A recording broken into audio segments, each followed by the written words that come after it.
For more than 20 years, everyone who observes Russia knows one basic truth: Putin stays in power. Not because he is loved, but because he built a system of control that no one could penetrate. A police and security system that watches over everything it controls, everything it crushes, any threat. Even before it was born, that's what kept the regime standing. Not the army, not the economy, but this internal system that controlled every movement of the population.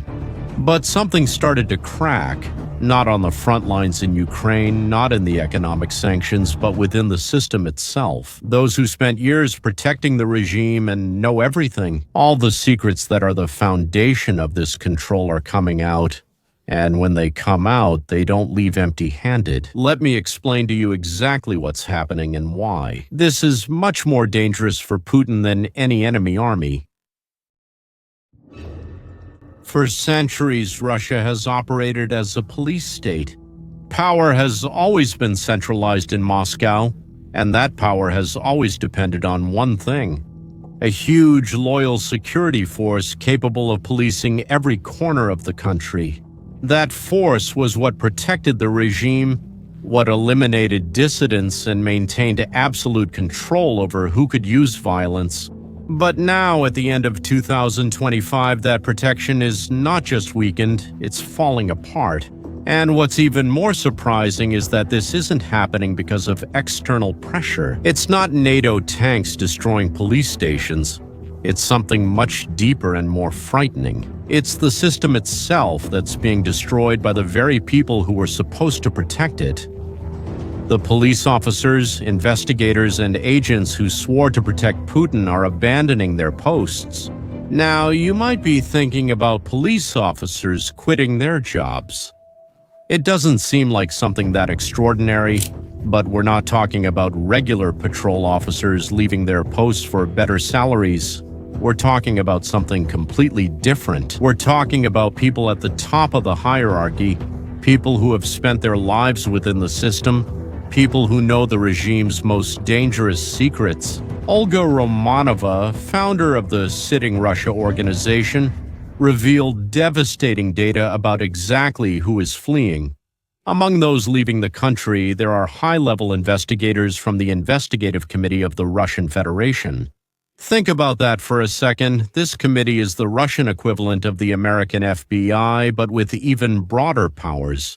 It is the agency responsible for protecting the state's most confidential secrets, for investigating crimes against the regime itself.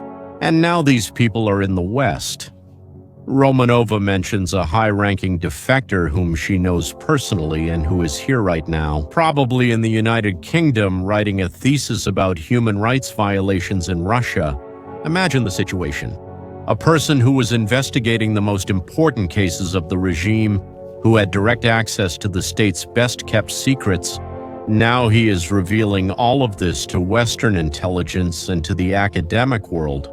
But there's something even more devastating. 4 high-ranking officers of the Russian Federal Penitentiary Service, known by the acronym FSN, are currently testifying at the International Criminal Court. These are not outside observers reporting abuses they saw from afar.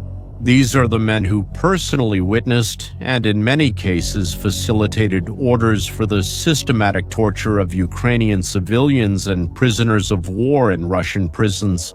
Their testimonies are described as much more devastating than United Nations reports because they weren't bystanders.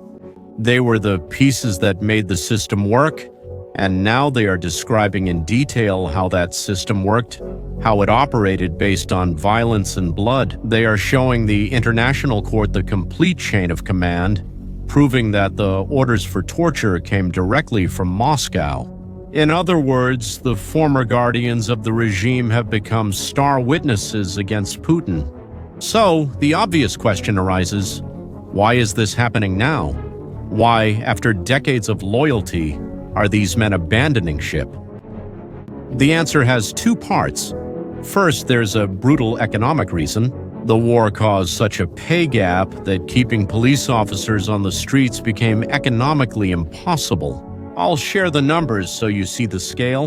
A patrol officer in Russia earns on average 38,000 rubles per month, which is about $380. That's less than a supermarket cashier's salary in Moscow. Meanwhile, Putin is offering signing bonuses of up to 200,000 rubles and high salaries for those who enlist in the army. A police officer sits at his desk and sees his colleague next to him go off to the front, earning 5 times his salary. Or he sees a defense industry worker living at a much more comfortable standard than he is. This has led to a historic personnel shortage. Exactly. The Minister of the Interior, Vladimir Kolokoltsev, was forced to admit the situation publicly. According to release data, the Ministry of the Interior is facing a deficit of 172,000 people. Think about that number for a moment. 172,000 open positions. According to a study, more than 1/3 of all police positions in Russia are vacant. In some regions, particularly east of the Ural Mountains and in the volatile North Caucasus, the police force has shrunk by 50% in the last 5 years. In some remote districts, the vacancy rate reaches 90%. There are no more police officers in the villages of rural Russia. In some towns, in the Leningrad region, a single patrol officer is trying to do the work that used to be done by 7 officers. Town's Leningrad region. A patrol officer trying to work. He says there simply aren't enough people working in the public security system anymore.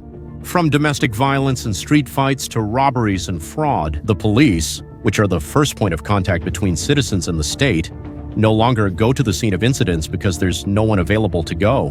But here's the thing, it's not just a matter of money. There's a second reason, and that's psychological. Olga Romanova reports that many of those who are fleeing are doing so out of fear. Fear of being part of an aggressive state, fear of potentially being sent to the front lines, fear of being ordered to torture Ukrainians. These police officers and investigators now see that the system is rotting from the inside and are jumping ship before the roof collapses on them. And do you know what happens when the police stations are empty? When there's no more police, other forces appear to fill that void. And that's exactly what we're seeing in Russia. Now, as the war enters its 4th year, Russian society is undergoing a frightening transformation. According to local Ukrainian sources, approximately 500,000 veterans are returning from the front. And they are returning not only with their medals, but with severe trauma and, most importantly, with the weapons they brought with them. These men come from a hell where violence was the only solution, and when they return, they find neither psychological support nor jobs that pay their military salaries. The result: murders, assaults, and armed robberies involving former Russian soldiers have exploded, especially in urban areas in the south and east of the country. But the most dangerous thing is the reaction of the Russian population to this climate of insecurity. According to reports from the Jamestown Foundation, residents of the Russian Federation are arming themselves on an unprecedented scale. More than 20 million military-grade weapons are now in the hands of Russian civilians. Consider that for a moment. 20 million weapons. In many regions, especially in the southern republics and border areas, ethnic and nationalist militias are emerging. These groups say they will take justice into their own hands where the police can't act. And here is the disturbing detail. In many cases, the police authorities themselves are forced to work together with these groups because they don't have enough people. It gives legitimacy to the violence of private groups and further weakens the power of the federal government. A recent incident perfectly illustrates this change. In the Transbaikal region, police officers attempting to carry out a routine eviction were met with automatic gunfire by the homeowner, injuring several officers.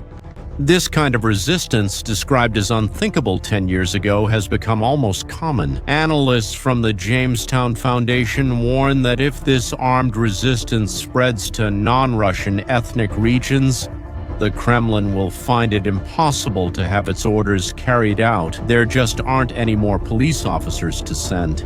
But while the security system is collapsing, there's a second problem happening at the same time, and it's silent but just as deadly: the collapse of basic infrastructure. For years, Kremlin propaganda threatened to cut off natural gas to Europe and leave them freezing. Remember those infamous videos where they mocked Europe, saying it would freeze?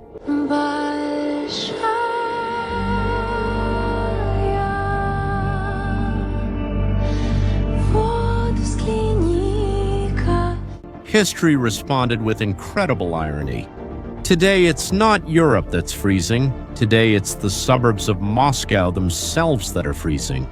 Russia's massive central heating system, known as communal, dates back to the Soviet era and can't take it anymore.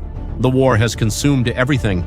It hasn't just taken workers from civilian factories. The war also swallowed up city maintenance budgets and took away the welders and engineers who used to fix the pipes. They all went to the war industry or to the front lines. The result is that hundreds of thousands of Russian citizens have become refugees in their own homes in sub-zero temperatures. This also breaks the basic agreement that has always existed between Putin and the Russian people.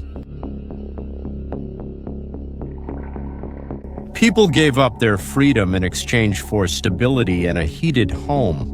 Now they have no freedom, no security, and no gas to heat their homes. In a country that is the world's largest energy exporter, people dying from the cold is not a management mistake. It's proof of how distorted the regime's priorities have become. While the Kremlin spends millions of dollars on missiles to destroy a Ukrainian village, it can't or won't find $100 to fix a burst water pipe for its own citizens. And that brings us to a fundamental question. What happens in a place where the police have disappeared, where the state has cut funding, and where basic infrastructure has collapsed? The central power of Moscow starts to fade away, and in its place, local governors emerge, ruling their own regions like medieval fiefdoms. At this moment, when you look at the map of the Russian Federation, you see a single country, but on the ground, the situation is very different. That huge gap in police force is already being filled by private security companies and militias paid for by local governors. The model that Ramzan Kadyrov created in Chechnya, where he has more power than Moscow, is becoming an example for other regions. Elites in resource-rich regions from Tatarstan to Yakutia are feeling that Moscow is getting weaker. And here is the dangerous question that is being whispered behind closed doors. Now, if the money isn't coming from Moscow, if security isn't coming from Moscow, why should local elites obey orders from Moscow? Putin has called the Soviet Union's collapse the century's greatest catastrophe. Ironically, though, with the war machine he built, which concentrates everything in Moscow and consumes all the resources, Putin is leading the Russian Federation to the same fate as the Soviet Union in 1991. 1991. And there's one more detail that makes all of this even more critical. The isolation isn't just internal. Sergei Lavrov, the veteran diplomat who was the face of Russian foreign policy for 30 years, has been sidelined. He lost his role in the G20 and did not attend the Organization for Security and Cooperation in Europe Ministerial Council. Reports suggest that the American President Donald Trump, advised by Marco Rubio, refused a meeting with Lavrov because of his aggressive language. This shows that Putin has lost his last rational channel of communication with the outside world. The Kremlin is now a place where everyone just agrees with Putin, with no one bringing in critical views from outside. And perhaps most frightening of all, the paranoia has turned against the state's own scientists. The Federal Security Service started arresting physicists who work on hypersonic technology, the most advanced military technology Putin has. Leading scientists like Anatoly Maslov and Alexander Shiplyuk were arrested on charges of treason.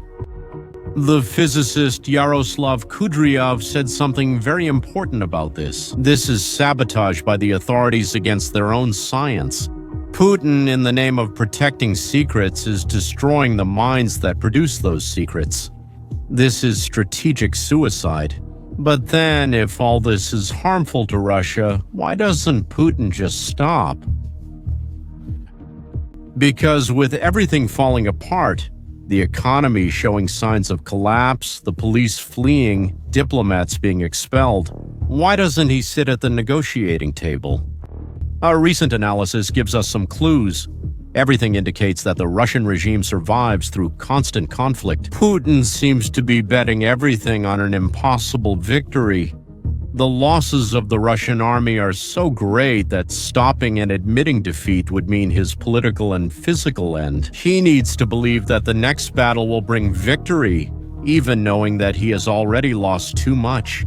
Putin's elites are also trapped in this logic of fear.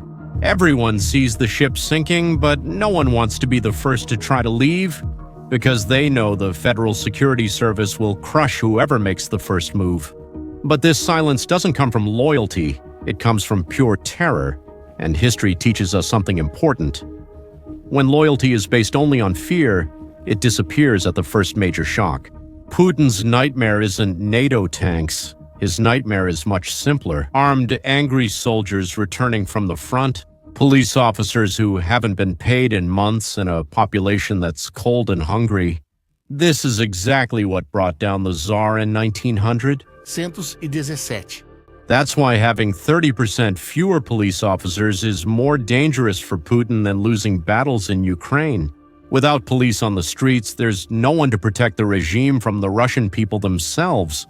The numbers show this clearly. While Putin focuses all resources on the war against Ukraine, control over Russia is slipping out of his hands. The police are what protect any government, and that protection in Russia is disappearing. When security officers flee to testify against Putin at the international court, that's not just a staffing problem. It means that the regime itself is losing credibility.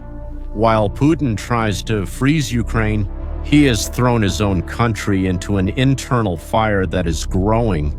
The streets are arming themselves, tensions are rising, and the protection the state once had is melting away a little more each day.